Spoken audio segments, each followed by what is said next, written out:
નમસ્કાર, મારું નામ ડૉક્ટર આનંદ શાહ છે. હું કેન્સર સર્જન છું. ઘણા પેશન્ટ ઓપીડીમાં આવે છે અને પૂછતા હોય છે આ કેન્સર શું છે.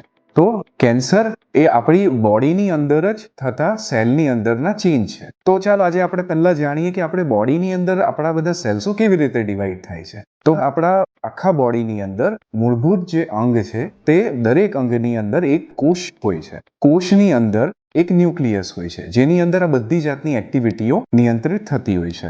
એ ન્યુક્લિયસની અંદર બી મેઇન જે વસ્તુ હોય છે તે ડીએનએ હોય છે.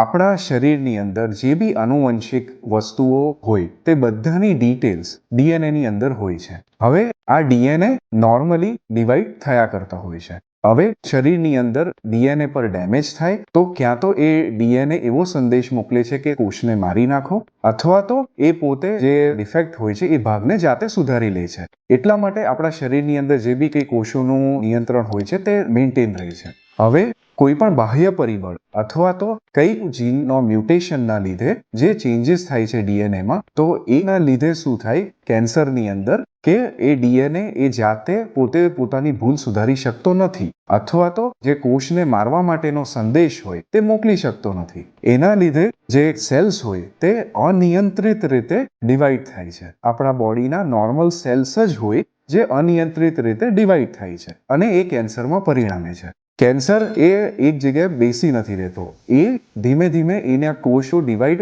થયા જ કરે છે અનિયંત્રિત રીતે. તો એના લીધે પોતે જે જગ્યાએ ઓરિજિન થાય એ જગ્યાએ જ થોડો મોટો થાય છે. જેમ જેમ સેલ અને ગાંઠ મોટી થતી જાય પોતાની રક્તવાહિનીઓ એ જાતે બનાવે છે. પહેલા એ જે રક્તવાહિનીઓ બને છે એની અંદરથી એ સ્પ્રેડ થવાનું ચાલુ કરે છે. સ્પ્રેડ જે કહેવાય એને કહેવાય મેટાસ્ટેસિસ. મેટાસ્ટેસિસ એ બે રીતે થાય છે. એક લસિકા ગ્રંથિઓની અંદર, બીજું થાય છે રક્તવાહિનીઓની અંદર. લસિકા ગ્રંથિઓ હોય છે એની અંદર સૌથી પહેલા સ્પ્રેડ થાય છે.